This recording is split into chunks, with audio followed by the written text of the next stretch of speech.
प्रेम से बोलो श्री कृष्ण भगवान की जय। एक बार बोल दो ना, राधे राधे कृष्णम कृष्णम। मेरे प्यारे मित्रों, बंधुओं, पिछले धारावाहिक में यानी कि पहला धारावाहिक हमने शुरू किया था और आप भली भांति जानते हैं कि जो ये धारावाहिक अब हम चला रहे हैं, मधुबन रहस्य तथा संपन्न यथारूपम।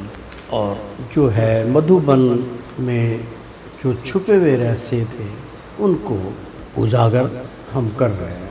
वैसे तो भगवान श्री कृष्ण ने जो है वहाँ पे मधु नाम का कोई राक्षस था, जिसकी वजह से उनको माता यशोदा जो थी वो उनको बार बार गव्वे चराने के लिए प्रेरित नहीं करती थी, बल्कि वो मटकी चोर ये वो सब करने के बाद भगवान श्री कृष्ण तो आए थे उद्धार करने के लिए।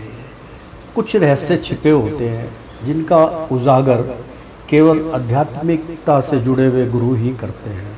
पहला हम आपको बतला दें उसमें कि जब पहली बार वो लाठी कमली जब उनको दी और उनको कहा कि कन्हैया आप गौओं को चराने जा रहे हैं लेकिन वन में मत जाना। वो कहने लगे, माता को कहने लगे कि मैया ऐसा क्यों? तो नंद बाबा कहने लगे कि ऐसा इसलिए कि जो भी वन में गैया जाती हैं, पहले जाती थी तो एक राक्षस है, गौओं को जो है वो जख्म पहुंचाता है, मार देता है। हो सकता है वो कोई जंगली जानवर हो। तो भगवान श्री कृष्ण लगे कि कोई बात नहीं, जैसा आप चाहोगे वैसे ही होगा। तो कन्हैया को जब इतना पता चला तो इनकी जिज्ञासा बढ़ गई और ये गौवे चराने के लिए वन में गए। वन में गए तो सर्वप्रथम इनका सामना मधु नाम के राक्षस से सामना करना पड़ा। मधु नाम का जंगल के अंदर राक्षस था और उसका नाम मधु इसलिए था कि वो मधुमक्खियों की का रस पी के मस्त रहता था और जो भी उसके इर्द गिर्द आता था तो मक्खियों को वो छेड़ देता था और मक्खियाँ उस जानवरों को घायल कर देती थी और इस तरीके से उसका उत्पात था। भगवान जब पहुँचे वहाँ तो उसने वही शरारत भगवान श्री कृष्ण के साथ की। वो अंतर्यामी थे, उन्होंने बहुत समझाया कि अब हम इस वन के अंदर अपना कुछ कार्य करेंगे और हम अपनी गव्वे इस वन में चराने आए हैं, तो तुम इस वन को छोड़ के चले जाओ। तो उस राक्षस ने कहा, नहीं, पहले आप इतने सुंदर बालक हो, पहले आपको मुझसे युद्ध करना पड़ेगा, युद्ध करके मेरे को पराजित करना पड़ेगा, तत्पश्चात आप इस जंगल में राज कर सकते हैं। भगवान श्री कृष्ण ने बड़ा मनाने की कोशिश करी लेकिन राक्षस जो था वो नहीं माना। फिर एक दिन समझाया उसको, 2 दिन समझाया, 3 दिन समझाया, जब नहीं माना फिर भगवान क्रोधित हो गए। तो मैया से कहने लगे, मैया आज हम वन के अंदर जाएंगे गैयन चराने। जिद बहुत करी और नहीं माने तो नंद बाबा जो थे वो कहने लगे कि कोई बात नहीं कन्हैया, अगर तुम जाना चाहते हो जाओ, लेकिन तुम्हारे साथ ग्वाले भी जाएंगे और गांव के बहुत जो सुलझे हुए लोग हैं वो जाएंगे तुम्हारी सुरक्षा के लिए। भगवान श्री कृष्ण मुस्कुराए और कहने लगे, चलो ठीक है, जैसी आपकी इच्छा। तो भगवान श्री कृष्ण जब गौओं को लेकर जंगल में पहुँचे और उनके पीछे पीछे जो है ग्वाले भी थे और नंद बाबा भी गए थे, देखा तो बहुत लंबा चौड़ा राक्षस कूद पड़ा। तो वहाँ के जो सीधे साधे ग्वाले थे वो डर गए, कुछ ग्वाले तो भयभीत होकर वापस गांव में लौट आए, कुछ उनके संग थे वो भी भयभीत हो गए। एक एक करके सारे ग्वाले वहाँ से चले गए। नंद बाबा को भी भगवान श्री कृष्ण ने कहा कि बाबा आप जाओ, निश्चिंत हो जाओ, आज मेरा और इसका युद्ध होगा, मैं इसको युद्ध में पराजित करूँगा। नहीं माने, जिद कर ली तो फिर वहाँ पे मधु नाम के राक्षस से युद्ध हुआ। युद्ध में उनको भगवान के हाथों मुक्ति मिली, राक्षस मारा गया। जब राक्षस मारा गया उसके बाद लोगों, जब वो 2-3 घंटे नहीं आए वापसी, तो लोग गांव के कुछ और इकट्ठे होके, औरतें जब जाके देखा तो राक्षस जो है वो मरा पड़ा था। भगवान ने गाँव वालों को कहा कि अब इसका देह संस्कार कर दो आप, और अब ये किसी को तंग नहीं करेगा। तो वहाँ पर जयकारा लगाया सब गांव वालों ने, ग्वालों ने, कि मधुसूदन भगवान श्री कृष्ण की जय। वहाँ से इनका नाम मधुसूदन भगवान श्री कृष्ण पड़ा। तो एक बार प्रेम से बोलो श्री कृष्ण भगवान की जय। फिर ये वन बिल्कुल स्वस्थ हो गया। जब भी ये जाते थे मायूरिया नाचती थी, मगन मस्त हो गया। स्वर्गलोक से भी देवतागणों ने आशीर्वाद दिया कि राक्षसगण जब खत्म होते थे तो वो आशीर्वाद देते थे। तो पिछले यानी कि पहले धारावाहिक में हमने आपको कुछ पृथ्वी के बारे में बतलाया था कि ये पाताल लोक में कैसे प्रवृत्त हो गई, मतलब कुछ जल पाताल में रह गया हो, और जब आग का यह गोला ठंडा हो गया, और ठंडा होने के बाद एक स्वरूप धारण कर लिया, वह आग का गोला जो एक उल्का के रूप में गिरा था, वह ठंडा होकर एक विशाल राख का ढेर, जिसने एक धरती का रूप धारण कर लिया, और यह विशाल धरती का नाम पड़ा मृत्यु लोक। यहाँ तक पिछली हमने धारावाहिक में आपको कथा में सुनाया था, और अब आगे की कथा शुरू होने जा रही है। कृपया ध्यान से सुनिए। मैं बार बार कहता हूँ, आप ध्यान से सुनिए। ये अनमोल वाणी पता नहीं आपके भाग्य में कब उज्ज्वलता लेके आए, इसलिए थोड़ा ध्यान से इस रहस्य को जानिए। तो एक बार बोल दो ना, राधे राधे कृष्णम कृष्णम, भोलेनाथ भंडारी की जय, ब्रह्मा जी की जय। तो आगे की कथा प्रारंभ होती है, और यह विशाल धरती का नाम पड़ा मृत्यु लोक, जिसको हम भूलोक भी कह देते हैं, भवसागर भी कह देते हैं। और उस जल का नाम पड़ा महासागर, और महासागर में जल और जल के बीचों बीच ये पालन पोषण करने वाली धरती माँ। यानी कि आप खुद अंदाज़ा लगा सकते हैं कि इतना बड़ा गोला जब पाताल लोक पे गिरा, जल के अंदर गिरा, तो उसके गिरने से वो गोला नीचे तक गया। आज भी नीचे का तापमान सबसे अधिक है, क्योंकि तापमान जो है वो महत्वपूर्ण होता है, ज़्यादा होता है, कम होता है, इसलिए धरती के अंदर का तापमान भी बहुत अधिक है। धरती के अंदर रासायन निकलता है, मिट्टी का तेल, पेट्रोल, पता नहीं क्या क्या अंदर ऊर्जा निकलती है, वो सब सूर्य के का ही प्रभाव है। तो जब वो उल्का गिरा तो चारों तरफ वो जल फैल गया। जब धरती, क्योंकि वो बहुत विशाल था सूर्य का टुकड़ा, जब गिरा तो वो बीच में रह गया, और उसको दोबारा जल में समाने की स्थिति पैदा नहीं हुई। नीचे कुछ तो बंजर बन गया, कुछ पहाड़ बन गए नीचे ज़मीन के। तो वो जैसे जैसे ठंडा होता है, किसी ने पहाड़ सब रूप ले लिया, किसी ने कोले की तरह रूप ले लिया, कोई कोले की खान बन गई। तो ये सब वही अग्नि का चमत्कार है। कुछ रसायन ऐसे थे जिसकी कोले की खदानें बन गई, उसी में से सूर्य के समान तेज सारा जो है क्या कहते हैं अपना सोना भी उसके अंदर, हीरे भी उसके अंदर, मतलब बहुत सी कुछ उत्पत्ति हुई। और जो जल था वो चारों तरफ फैल गया।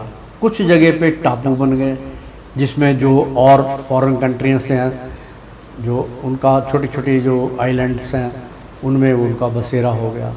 लेकिन समुंदर सबसे बड़ा, धरती से भी बड़ा समुद्र, तो चारों तरफ समुद्र बन गया और बीच में धरती का आगमन हो गया। अब आगे का अभी सुनिएगा।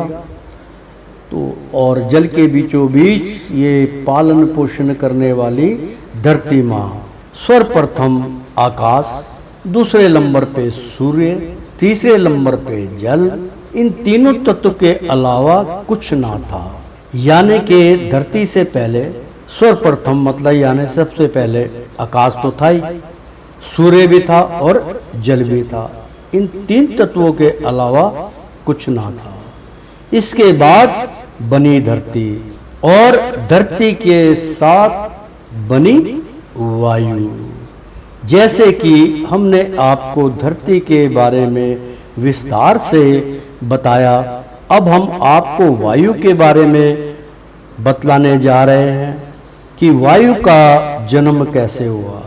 जब आकाश से एक आग का गोला जल में गिरा और जल का कुछ भाग भाप बनकर चारों ओर फैल गया और जिसको हम यानी कि एक वायुमंडल के रूप में वो एकत्र हो गया।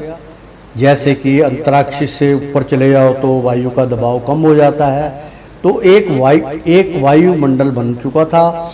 वो सब भाप की ही मेहरबानी थी।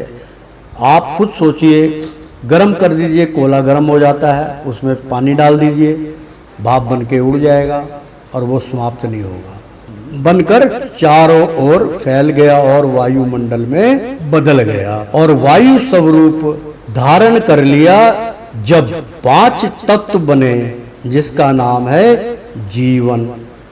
जैसे धरती, आकाश, प्रकाश, जल और वायु, ये 5 तत्व यानी कुदरत का चमत्कार हुआ और जहां ये पांचों तत्व हैं वहां जीवन है और स्थूलता भी है। ये बात लगभग सभी जानते हैं। सर्वप्रथम इस धरती पर बीज बना और हरे भरे वृक्ष लग गए, घना जंगल बन गया और इस धरती पर सबसे पहले विशाल जानवरों का जन्म हुआ और रेंगने वाले जानवर पैदा हो गए। जैसे कि विज्ञान भी कहता है कि करोड़ों साल पहले डायनासोर, अजगर, मतलब ऐसे अजगर हुआ करते थे कि उनकी इतनी पावर होती थी कि वो हिलजुल नहीं सकते थे, एक जगह पे बैठे बैठे अपने शिकार को मुंह में खींच लिया करते थे, इतनी उनके अंदर ताकत थी।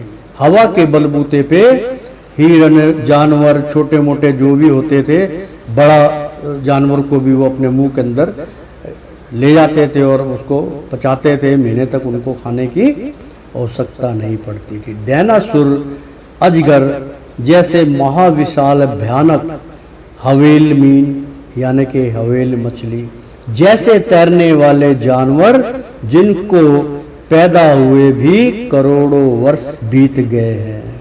और कई बार हमने पढ़ा भी था, एक बार ये मैगजीन के अंदर मैंने पढ़ा था और उसमें लिखा था कि एक पानी का जहाज, और पानी का जहाज क्योंकि मतलब ये हवेल मछली तो आज भी देखते हैं आप मिलती है और अजगर भी आज मिलता है, हैं, लेकिन कद उनका और थोड़ा छोटा होता गया है। तो कभी उस ज़माने की 1000 साल पहले या 2000-5000 साल पहले की कोई हवेल मछली होगी बहुत बड़ी, वो भी हवेल मछली भी इतना वजन हो जाता है कि वो तैर नहीं पाती और अपने बैठे बैठे अपना भोजन प्राप्त करती है। तो उसमें बताया गया था कि एक पानी का जहाज़ था, उसमें 35-40 लोग थे और वो अपना सफ़र कर रहे थे, घूम फिर रहे थे या मछलियों का शिकार कर रहे थे। तो संध्या का टाइम हो गया, उन्होंने कहा कि क्यों ना यहाँ कुछ समय के लिए 2 घंटे के लिए इस टापू के ऊपर और जो है आराम कर लिया जाए। तो उस टापू के ऊपर उन्होंने आराम किया और जो उनका पानी का जहाज़ था उसको रस्सी से बांध के और उनके खूंटे पे टांग दिया। एक्चुअली में वो खूंटा नहीं था, वो सोच रहे थे भाई ये खूंटा है और खूंटे पे टांग दिया और टांग के उन्होंने अपना जो है थोड़ी से जो है मिट्टी को खोदा, क्योंकि उस परत जमी हुई थी, मिट्टी खोद के उसके ऊपर चूल्हा बनाया, चूल्हा बना के उस पर खाना बनाने की कोशिश करी और आग जलाई। जब आग जलाई तो आग की लपटें और आग का जब वो तापमान बढ़ा तो उसकी चर्बी पिघली। वो एक्चुअली में जब उसने करवट बदली तो पूरा का पूरा जहाज जो उसमें सवार लोग थे सब के सब समुद्र में समा गए। बाद में उसका इतिहास पता चला कि ये तो हवेल मछली थी जिसके ऊपर बैठकर वो चूल्हा समझ के और उसको टापू समझा था। तो आप अंदाज़ा लगा सकते हैं कि वो मछली कितनी बड़ी हवेल होगी, लाखों टन हजारों टन उसका वजन होगा। तो ऐसे ऐसे जानवर वहाँ पे पैदा हुए थे। तो करोड़ों वर्ष बीत गए, ये आप सब भली भांति थोड़ा थोड़ा जानते हैं, बच्चे भी जानते हैं, किताबों में भी जिक्र होता है। लेकिन इसमें से कुछ जो क्लू है और कुछ ऐसी चीज़ें हैं जो किताबों में नहीं है, जिसका खुलासा हम कर रहे हैं, साथ के साथ आप देख रहे हैं। तो समझिए ये चारों युग से पहले ही कथा आपको बताई है। मतलब ये जो कथा का हमने वर्णन किया, इसमें ना धर्मयुग था, ना कहने का मतलब सतयुग था, ना इसके अंदर द्वापर युग आया, ना त्रेता आया। इसमें युगों का कोई वो नहीं था। ये युगों से पहले की हमने कथा का आपको वर्णन किया है। अब आप भली भांति इस रहस्य को जानिएगा। हम पहुंचेंगे मधुबन तक भी, आपको पूरा रहस्य बतलाएंगे। तो 4 युगों से पहले की कथा आपको बतलाई है, जिसमें ऐसा रियल में था। अब हम इस ग्रंथ के पहले चरण में आपको ले चलते हैं। प्रेम से बोलो श्री कृष्ण भगवान की जय, राधा रानी की जय।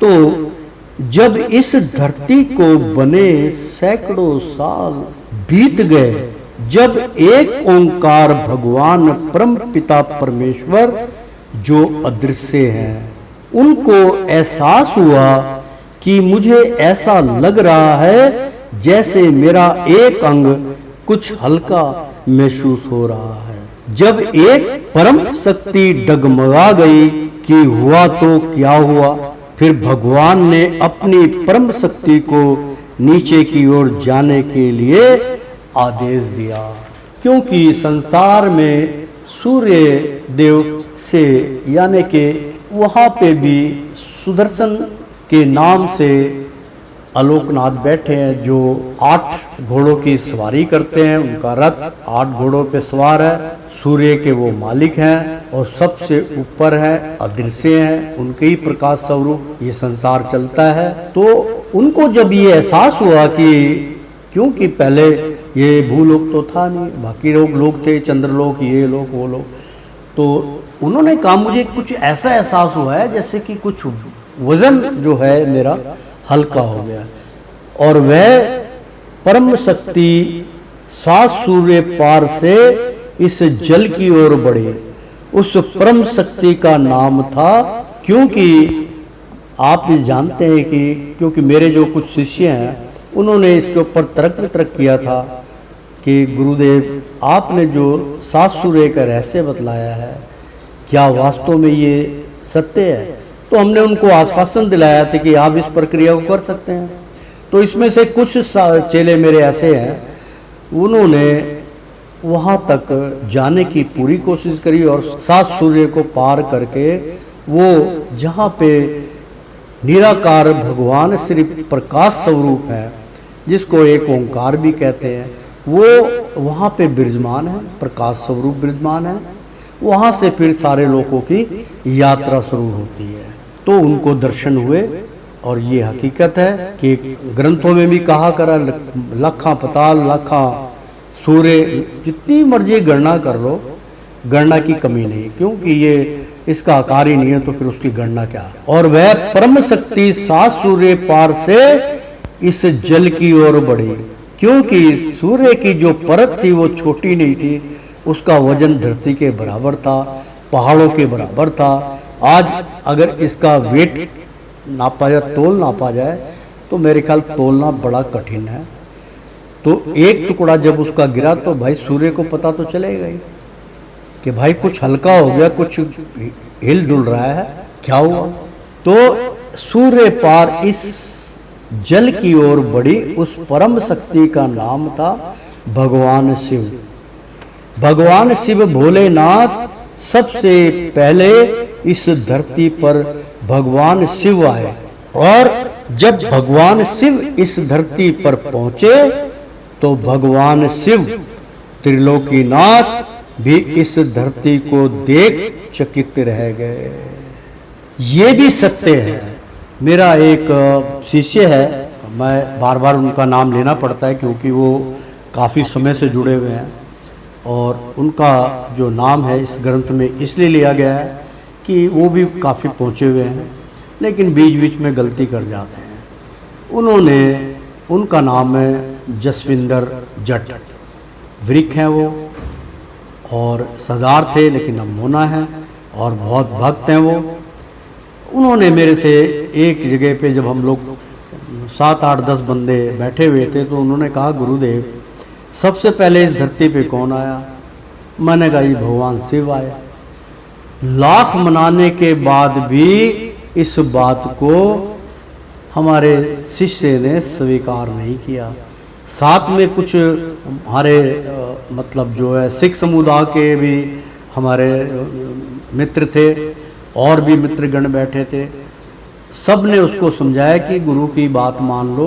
जब गुरु कह रहे हैं कि सर्वप्रथम भगवान शिव का आगमन हुआ तो मान लेना चाहिए। नहीं जी, 2 घंटे बीत गए, 3 घंटे बीत गए, उन्होंने अपनी हट नहीं छोड़ी, जिद नहीं छोड़ी। तो मैंने कहा, आपको विश्वास दिलाने के लिए सवेरे आपको 4 बजे इसका या भोर समय में इसका आपको जवाब मिल जाएगा कि धरती पर कौन आए थे। ये बिल्कुल सत्य कथा है, इसको आप मिथ्या मत समझिए। ना ही हम कभी झूठ बोलते हैं, ना हम झूठ के ऊपर कोई टिप्पणी करते हैं। जो सत्य है हम उसको बखान कर रहे हैं, इसमें हम अपनी बढ़ाई नहीं कर रहे हैं। इसमें भी आपको ज्ञान प्रदान होगा कि गुरु से कभी तर्क वितर्क या बहस नहीं करनी चाहिए। इसलिए हम इस बात को तर्क स्वरूप आपको बतला रहे हैं, हम तर्क नहीं दे रहे। हमने बतलाया ऐसा हुआ। तो सवेरे 4 बजे भगवान शिव उसके पास आए, उसके कान पकड़े और उसको खड़ा कर दिया। कहा, क्या बोले थे रात को, क्या बहस कर रहे थे गुरुजी से? कह रहे, सर्वप्रथम मैं ही आया था धरती पे, और आज के बाद अगर तुमने गुरु की कोई भी उल्लंघना करी, गुरु की कोई भी बात काटी, तो आज के बाद तुम्हारा और मेरा नाता खत्म। आज के बाद मैं कभी तुम्हें दर्शन नहीं दूंगा, ना ही मेरा आगमन रहेगा। फिर इसने क्षमा याचना करी। सुबह आया रोता हुआ, पैर पकड़े, गुरुजी मान गया हूँ। भगवान शिव ही आए थे इस धरती पे। सर्वप्रथम भगवान शिव आए। जब भगवान शिव इस धरती पर पहुंचे तो भगवान शिव त्रिलोकीनाथ भी इस धरती को देख चकित रह गए और सोच में पड़ गए कि ये तो बड़ी अचरज की बात है कि ये पृथ्वी तो स्वर्गलोक है।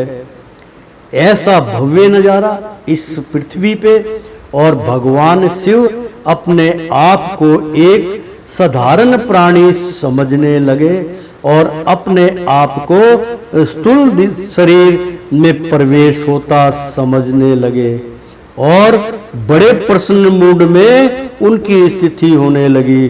भगवान शिव ने सोचा कि भक्ति करने की, आराधना करने की, क्योंकि ये धरती तभी, इस धरती को, हमारी इस पावन धरती को, जो लोग इस पे पाप करते हैं, जो लोग अधर्म फैला रहे हैं, जो अधर्म से जुड़ते हैं, जो लोग अधर्म की मार्ग को अपना लेते हैं, उनके लिए भी और आपके लिए भी बहुत अनमोल वाणी है कि भगवान शिव जब स्वयं इस धरती के ऊपर आके उन्होंने भक्ति वेदना की। हालांकि इस बात को वैसे किसी तरीके से बतलाया, उनका चित्र दिखाते हैं कि हिमालय पे बैठे हैं वो, और अपना जो है ध्यान योग में लगे हुए हैं, सृष्टि को देख रहे हैं। परंतु इस बात से आप अचेत होंगे, जो बात इसमें बतलाई जा रही है कि इससे अच्छी जगह और कोई नहीं हो सकती। तो आप लोगों को भी इससे, इस भूलोक से अच्छे स्थान आपको भगवान से जुड़ने का कहीं और नहीं मिलेगा, क्योंकि इसीलिए इसका नाम जो है ऋषि मुनियों की भूमि रखा गया, तपोभूमि रखा गया है और ऋषि मुनियों की ही भूमि थी। यहाँ पे सनातन सबसे पहले प्रकट हुआ, जहाँ पे यज्ञ चलता था। यज्ञ का दूसरा स्वरूप है सनातन। यज्ञ चलता है, यज्ञ सीधा ब्रह्म लोक में, सारे लोकों में उसका जो है वो जाता है, आहुति जाती है, भगवान विष्णु को प्राप्त होती है। तो वो ये धरती एक ऐसी है, समझे। तो ये सत्य मान लीजिए, क्योंकि सत्य कि हम साथ के साथ इसका उदाहरण भी दे रहे हैं। तो इस धरती से अच्छी कोई भी जगह नहीं है। तो भगवान शिव कह रहे हैं कि इससे अच्छी जगह और कोई नहीं हो सकती। इतना सुहावना मौसम, इतनी हरी भरी ये धरती, और इस धरती पर ये भयभीत करने वाले ये विशाल जानवर, यहाँ तो कोई देवलोक से भी नहीं आ सकता। बस क्या, भगवान शिव ने अपनी दिव्य दृष्टि से ये विशाल जानवरों जैसे डायनासोर, अजगर जैसे अनेकों को अपने वश में कर लिया और कैलाश पर्वत पर अपना डेरा जमा लिया। आपने जाना भी होगा कि डमरू वाले चले बिहार अचाने, और उनके साथ साथ बड़े बड़े जानवर, समझे, उनकी बारात में गए, वो उन पे विलीन हो गए। उन्होंने अपने वशीकरण में बड़े बड़े जानवरों को कर लिया और कैलाश पर्वत पर अपना डेरा जमा लिया और भक्ति में लीन हो गए। भगवान शिव को कई वर्ष भक्ति में लीन हो गए, वर्ष बीत गए, और आपको पता है कि उनके शीश पे शेषनाग क्या, बड़े बड़े अजगर क्या, कोई उनका कुछ नहीं बिगाड़ सकता था, क्योंकि भगवान शिव एक अलौकिक शक्ति थे। उनके आसपास ऐसी भव्य ओरा थी कि कोई जानवर क्या, कोई परिंदा भी पर नहीं मार सकता था। तो कई वर्ष भक्ति में लीन हो गए और आनंदमय हो गए और अपना लोक भी भूल गए। तत्पश्चात देवलोक में हलचल मच गई। देवता गण भगवान शिव की आराधना करते करते कई वर्ष बीत, क्योंकि वहां पे भी भगवान शिव की आराधना चलती है। देवलोक में भी भगवान शिव को भ्रमण करते हैं, क्योंकि सतयुग की बात है, धर्म युग की बात है। ये जब इस संसार बसा भी नहीं था, ये तब का आपको उल्लेख किया जा रहा है। तो बीत गए, परंतु कोई जवाब नहीं आया। मतलब देवता गण भी हैरान हो गए कि भगवान शिव की आराधना कर रहे हैं, परंतु भगवान शिव का कहीं पता ही नहीं है, कहाँ चले गए। इसलिए परंतु कोई जवाब नहीं आया।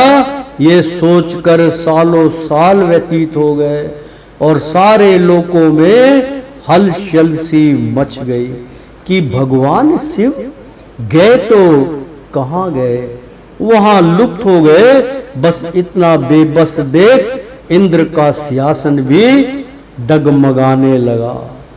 जब इंद्र देवता ने एक आपातकालीन सभा का आयोजन किया और सभा में सभी देवताओं को आमंत्रित किया, सारे देवता गण को आमंत्रित किया गया और सभापति इंद्र देवता ने अपनी बात रखते हुए कहा कि आप लोग घबराइए मत, आज भगवान शिव के बारे में कुछ ना कुछ समाधान निकाल लिया जाएगा।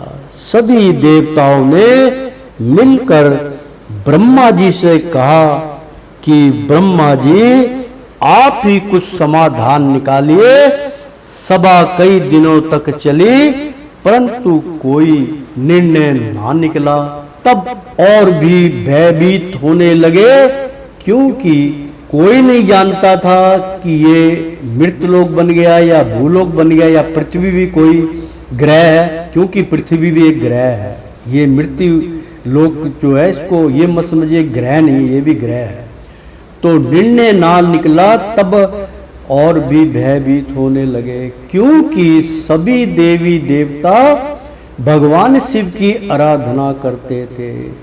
इसलिए कोई भी कार्य करने से पहले देवता लोग भगवान शिव की पूजा शिवलिंग रूप में करते थे।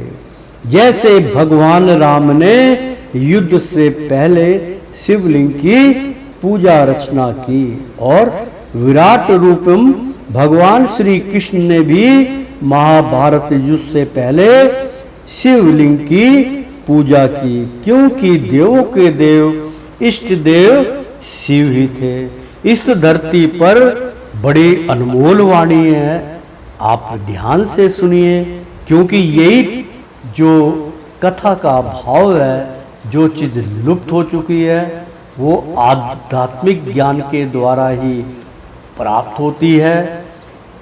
जहाँ पर मैं ब्रेक देता हूँ, थोड़ा ठहरता हूँ, वहाँ पे एकदम अनमोल वाणी होती है।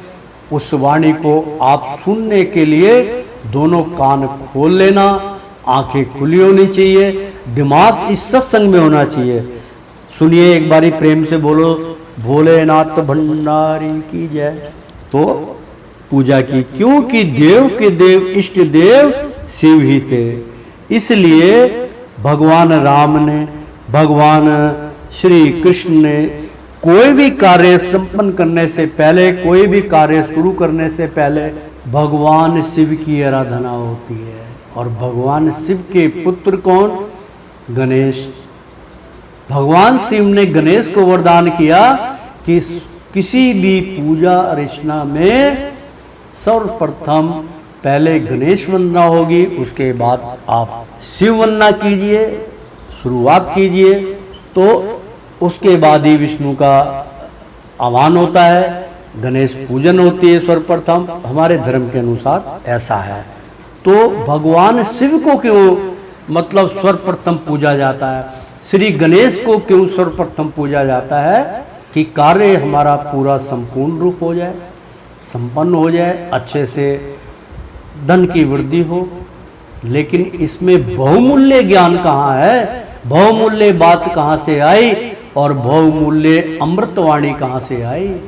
भगवान शिव ने तो अपने कंठ में विष को पी लिया था और अमृत आप सबको लिए दिया, है ना।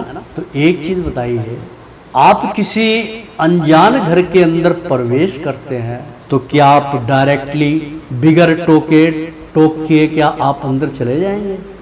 बिल्कुल नहीं जाएंगे। किसी क्षेत्र में आप जाना चाहते हैं, किसी अपार्टमेंट में जाना चाहते हैं, तो आपको गेट पे परमिशन लेनी पड़ेगी। किसी के द्वार में जाना पड़ेगा, दरवाजा खड़काना पड़ेगा, अपना परिचय देना पड़ेगा, फिर आपको एंट्री करने को मिलेगी। इसीलिए इस पृथ्वी के ऊपर जो भी कार्यक्रम होता है, भगवान शिव को साक्षी मान के आप उस कार्य को कीजिए, वो कार्य अवश्य पूर्ण होगा। क्योंकि इस धरती के मालिक वही है। आज भी भगवान शिव की ही धरती है ये, क्योंकि शिव का कहीं अंत नहीं। हर जगह शिवलिंग मिलेंगे, जल में मिलेंगे, ऊपर मिलेंगे, नीचे मिलेंगे, दाएं बाएं, हर जगह उनका व्यक्तिगत रूप से सारी जगह उनकी व्याख्या है। तो मित्रों, इसलिए भगवान रामचंद्र जब श्रीलंका पे चढ़ाई करी तो उससे पहले माता, क्योंकि जो माता वैष्णो थी वो रत्ना की पुत्री थी, राजा रत्ना की, उनके घर कोई पुत्र नहीं होता था। जो राजा रतन था उनके घर कोई पुत्र नहीं होता था, इसलिए वो बांझ कहलाती थी उनकी धर्मपत्नी। तो वो क्रोधित होकर उनकी धर्मपत्नी और राजा रतन दोनों ने भगवान शिव की अटूट भक्ति की। भक्ति में वो 10-12 साल विलीन हो गए। एक टांग पे, यानी कि अष्टम जो वो होता है कि एक टांग को आप मतलब जो है अपने घुटने पे रख लीजिए और दोनों हाथ ऊपर कर लीजिए, तब आप उनका जो है नतमस्तक कीजिए, उनका मतलब आह्वान कीजिए, ओम नमः शिवाय का जाप कीजिए, कुछ भी कीजिए। भगवान 12 साल के बाद भगवान शिव प्रकट हो गए। उनकी तपस्या से प्रसन्न होके उन्होंने कहा, राजा मांगो, क्या मांगते हो? वो कहने लगे, स्वामी आप तो जानते हैं। नहीं, फिर भी मांगो। वो कहने लगे, मुझे एक पुत्र की या पुत्री की आवश्यकता है ताकि मैं बांझ राजा ना कहलाऊं, मेरी पत्नी के ऊपर कोई छीटा कसी ना करे। तो इसलिए आपसे निवेदन है कि मुझे आशीर्वाद दीजिए। भगवान शिव कहने लगे, ध्यान लगाया कि भाई तुम्हारे दोनों में पुत्र का योग नहीं, पुत्री का भी औलाद का तुम्हारे, जब तक तुम इस संसार में हो औलाद का कोई सुख नहीं, औलाद का कोई योग नहीं, इसलिए तुम्हें औलाद नहीं मिलेगी। रोने पीटने लगे कि ठीक है प्रभु, अगर हमें औलाद का सुख नहीं है तो हम आपकी शरणागत में ही अपने प्राण अंत कर देंगे, और हम जिस तरीके से हम के रूप में खड़े हैं इसी प्रकार से हम खड़े रहेंगे और खड़े खड़े हमारे प्राण अंत हो जाएंगे। भगवान को तरस आ गया। तो भगवान कहने लगे कि राजन, मैं तुम्हारी अटूट भक्ति से बहुत प्रसन्न हूँ और मैं आपको आपकी एक इच्छा को पूर्ण कर सकता हूँ। मैं आपको एक कन्या भेंट कर सकता हूँ। वो कन्या मेरी है, मेरी शरणागत में है, मैं उसको आपकी गोद में डाल देता हूँ। लेकिन याद रखिएगा, 12 वर्ष बीतने के बाद आप इस कन्या को रोकेंगे नहीं। ये कन्या आपका राजपाट छोड़ के भक्ति में विलीन हो जाएगी। तो ये वही कन्या है, माँ दुर्गे है। तो माँ दुर्गे वहाँ पर विराजमान थी, युद्ध से पहले जगह पे जहाँ भगवान राम ने किया था। तो सब लोग कहने लगे कि भाई यहाँ पे एक जोगनी है, बच्ची है, उसका आशीर्वाद ले लीजिए। अब ये छोटी सी कथा मैंने बीच में इसलिए आरंभ की है कि उसका इससे ताल्लुक है। तो वो रत्ना राजा की पुत्री थी। 12 वर्ष बाद उन्होंने सब धन चंद छोड़ के जंगल में अपनी कुटिया बना के और वो भक्ति में विलीन हो गई। तो वो भक्ति में विलीन होने में उनको भी भगवान शिव का वरदान मिला था पुत्री को।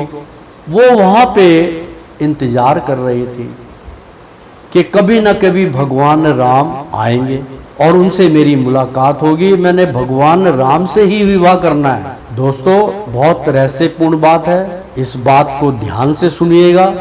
तो वहाँ के जो आसपास के जो बसिंदे थे, जो लोग थे, जो भगवान का साथ देना चाहते थे, वानर स्वरूप थे, वो कहने लगे कि इस कुटिया के अंदर एक कन्या है, आप इस कन्या को नमन कीजिए, उसका आशीर्वाद लीजिए।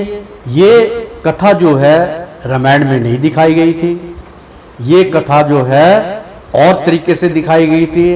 अन्यथा ये माँ दुर्गे की जो कथा है उसमें इसका वर्णन है। तो ये गए वहाँ, तो वहाँ पर जब ये गए तो माता दुर्गा ने उनको पहचान लिया कि मैंने इतने वर्षों से आपका यहाँ इंतजार कर रही हूँ कि आप आएंगे। तो वो उन्होंने उनसे आशीर्वाद प्राप्त किया। तो जो माँ दुर्गा जो थी वो कहने लगी कि आप ये बतलाइए कि आप राम हैं, श्री रामचंद्र हैं। कहने लगे हाँ, मैं श्री रामचंद्र हूँ, ये मेरा भ्राता लक्ष्मण है, मेरी सीता का हरण हो चुका है। तो वो कहने लगी कि युद्ध तो आप जीत जाओगे, आप मुझसे विवाह करो। तो भगवान राम ने इनकार कर दिया कि मैं मर्यादा पुरुषोत्तम हूँ, मेरा विवाह हो चुका है और मैं पर नारी से विवाह नहीं कर सकता हूँ। तो वो बहुत, माँ दुर्गा जो थी बहुत रोने लगी, बहुत याचनाएं करने लगी। तो भगवान राम को तरस आया और भगवान राम कहने लगे कि देवी चलो, मैं आपसे वादा करता हूँ कि मैं युद्ध अगर जीत के आया तो मैं अंतिम दर्शन के लिए आपके द्वार पे जरूर आऊंगा और आपके द्वार पे आके मिलूंगा। लेकिन वास्तव में अगर आप तय दिल से मुझे चाहती हैं, मुझसे प्रेम करती हैं, मेरा नाम का सुमरन करती हैं, तो आपको मुझे पहचानना होगा। उन्होंने कहा मैं आपको पहचान लूंगी, तो उपाय बता दीजिए युद्ध कैसे जीता जाएगा। तो माता दुर्गा ने उनको उपाय बतलाया। क्या उपाय बतलाया? उनको उपाय बतलाया कि दरिया समुद्र के किनारे जाओ, जहाँ से सबसे पहले युद्ध के लिए आपको जाना होगा। तो सबसे पहले वहाँ पे, वहाँ की जो मिट्टी है, वहाँ की जो रेतीली मिट्टी है, उस मिट्टी से भगवान शिव का शिवलिंग बनाओ और शिवलिंग बना के उनकी पूजा कीजिए। फल फूल चढ़ा के उनका अभिषेक कीजिए। अभिषेक करने के बाद फिर आप कार्य पे जाइए, आपको सफलता प्राप्त होगी। पहला उदाहरण कि भगवान शिव का जो नाम लेके कार्य को करता है उसका कार्य शुभ हो जाता है, ये सत्य कथा है। उसके बाद भगवान राम ने शिवलिंग बना के उसकी पूजा की। 7 दिन या 21 दिन उसकी पूजा चली। पूजा अर्चना के बाद वो शिवलिंग इतना मजबूत हो गया कि वो आज तक वो शिवलिंग है जिसको हम रामेश्वरम के नाम से जानते हैं। और रामेश्वरम जो है बिल्कुल एक टापू है और उस टापू से ही उन्होंने बांध बांधा था, नल और नील ने। और वहाँ से खड़े होके जहाँ से उनका वो बांधा गया था वहाँ से उसका बॉर्डर भी नज़र आता है। 35-40 किलोमीटर है वहाँ से, ज़्यादा दूर भी नहीं है, लेकिन बॉर्डर क्लोज है उनका, वैसे नहीं जा सकता इंसान। तो जब भगवान राम युद्ध जीत कर वापस आए, भगवान युद्ध जीत कर जब वापस आए तो वो अपने रथ पे मतलब पुष्प विमान बनाया।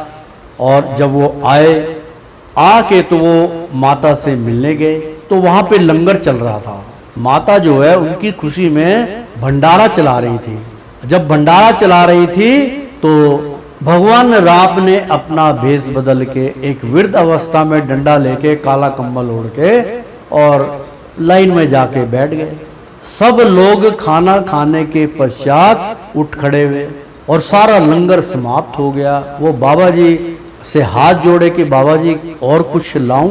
वो कहने लगे कि हाँ ले आओ, अभी हमारी इच्छा की पूर्ति नहीं हुई। जब लंगर समाप्त होने तक वो पहचान नहीं पाई तो भगवान स्वयं खड़े हुए, वो हाथ जोड़ने लगे कि आप कौन हैं, कृपया मुझे दर्शन दीजिए। तब कहने लगे, वो वास्तुता रूप में आए, भगवान राम थे। तो भगवान राम ने अपने उनको दर्शन दिए और कहा, देवी देखो मैंने अपना वादा पूरा किया, आप मुझे पहचान नहीं पाई, लेकिन फिर भी मैं आपसे वादा करता हूं कि जब घोर कलयुग का ताप होगा, ये बड़ी अनमोल वाणी है, जब घोर कलयुग घोर अंतिम चरण में होगा तब मैं और आप, इसका एक मुखौटा, एक शुरुआत तो आपने देख ली है कि राम का कहाँ त्रेता और कहाँ अयोध्या में 5 अगस्त को भगवान श्री राम की आधारशिला रखी गई। तो आप क्या समझ रहे हैं कि भगवान राम वहाँ पे उपस्थित नहीं हुए? भगवान राम उपस्थित हो चुके हैं। अब वो समय आ जाएगा, चाहे वो 40 साल में आए, 50 साल में आए, 500 साल में आए, ज़्यादा लंबे समय नहीं है। हमने पहले भी बताया था कि इसकी आयु सिर्फ 1000 वर्ष है। हो सकता है कि 2 दिन में हो जाए, 4 दिन में हो जाए, 10 दिन में हो जाए, कोई अनुमान नहीं, हमने लास्ट तक बता दिया है। और एक तरफ से माँ भवानी दुर्गा जो उन्होंने वचन दिए थे त्रेता युग में, एक तरफ से माँ दुर्गा अपने पूरे श्रृंगार में तलवार, कृपान, भाला सब कुछ लेके एक तरफ से वो श्रृंगार करते हुए चलेंगी और एक तरफ से भगवान राम श्रृंगार करते हुए चलेंगे, जैसे द्वापर युग में महाभारत हुआ था। वो होने के बाद फिर इस पृथ्वी का अंत हो जाएगा, उसके बाद से इसकी दोबारा से रचना होगी। तो एक बार प्रेम से बोलो श्री कृष्ण भगवान की जय। एक बार बोल दो ना, जय श्री राम, जय श्री राम, जय श्री राम। और श्रीमन नारायण नारायण हरि हरि, और श्रीमन नारायण नारायण हरि हरि। तेरी लीला सबसे न्यारी न्यारी, बोलो हरि हरि। प्यारे मित्रों, समय का आभास रखना पड़ता है। मैंने पहले भी आपसे कहा था और मेरे को जब तक उनसे मेरी जुड़ने की इजाज़त होती, जब तक मैं जुड़ता हूँ, जब विश्राम करने का समय आता तो वो कह देते हैं बस समाप्त, तो मेरी तार टूट जाती है। इसलिए अब समय आ गया है धारावाहिक दूसरा समाप्त करने का। तो एक बार बोल दो ना, राधे राधे कृष्णम कृष्णम। भगवान श्री राम कृष्ण और भगवान शिव के चरणों की तरफ से आप सबको उनके चरणों की माथा तिलक स्वीकार हो। आयुष्मान भवा। भगवान आप मनोकामना पूर्ण करें। जय श्री कृष्ण। राधे राधे। एक बार बोल दो ना, राधे राधे।